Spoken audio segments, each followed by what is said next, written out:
Hey there, my name's Corey and I lead our financial services team here at Faraday. After undergoing digital transformation in the recent years, data warehouses, marketing automation, and other MarTech solutions make it very easy to understand what has happened with your customers and leads, and then even operationalize future outreach. But it still leaves it up to you and your teams to decipher that data and decide who to communicate with in the future. It is a foregone conclusion that institutions need to eliminate that guesswork and make consumer predictions to be successful in 2021 and beyond. But those predictions are hard. Faraday has all of the necessary ingredients to make this as easy as possible. We are a consumer prediction cloud that incorporates end-to-end artificial intelligence and the best third-party data available to allow you to predict who is most likely to interact with you and communicate with those folks more effectively. We can be applied towards any stage in the customer lifecycle, from lead acquisition and conversion to customer engagement and retention. Ultimately, we can help our clients increase conversion and revenue. What you're looking at here is a heat map of all of the data that we sit on in the Faraday identity graph. All 270 million Americans with around 500 verified data points on each one of these individuals. It's things like property information, demographic information, financial information, even observed life events. What we do to start off is we match this data up and very easily connect it to your all system of record, whether it's a data warehouse, marketing automation, you name it. We have all the integrations available to make this as easy as possible.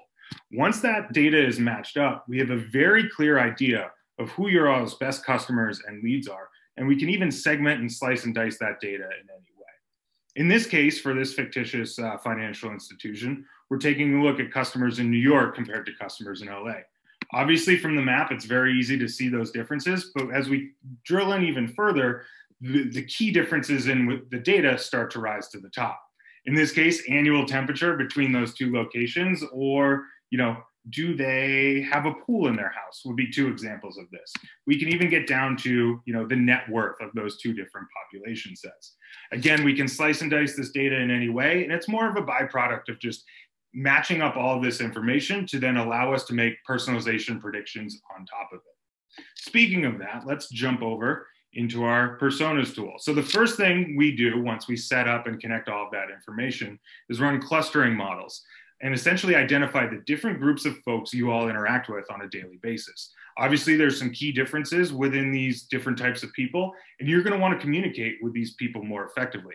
Faraday makes it super easy to identify what those differences are and allow you to incorporate that into your outreach strategy, and will identify every one of your customers and leads for what persona group they fit into.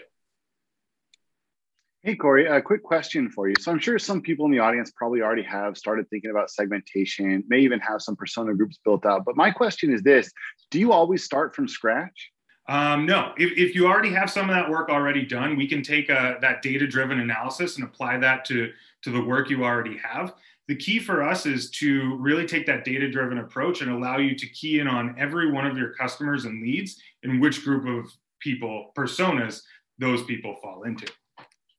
If we want to even take it a step further, we can then identify and tell you who is the most likely people to interact and make a certain interaction with you all. So say we find out who all your best customers are. We'll establish what that looks like from a data perspective historically. In this case, you can see, broken down by persona group and how that has changed over the past 14 days. And from there, we build out and apply our machine learning models to identify the data profiles of what makes those people unique and how we can then use this and leverage this in communication moving forward. So say a lead comes in and we want to score that lead on the likelihood to interact with a certain product. We already have that model built out in here, and it goes through and tells you exactly what those most important data features are that we're using to make that prediction. But essentially, we can then go into our monitor tool and apply that model to all of the leads that have come in for the future, and essentially give you a score back on the likelihood for them to, say, engage with you all for a jumbo loan. And on top of that, we would then apply the persona to that lead as well to allow you to communicate with those people more effectively. Now, self-admittedly, this is one of the harder parts to show you here because all of this is taking place behind the scenes. So let's flip that on its head and say we want to target and identify leads that have yet to interact with you all for that example for the future. Using our reach tool, we can essentially create a new delivery, which is building out an audience, and say we want to target that person on Facebook. We can do exactly just that, going out, acquiring that lead, and essentially allow you all to surface who the most likely people are that have yet to interact with that product that you all offer, and go out and target those people directly in any of these channels. We have around 230 different marketing destinations available, all of the top, social, digital display, even direct mail we can push these audiences to.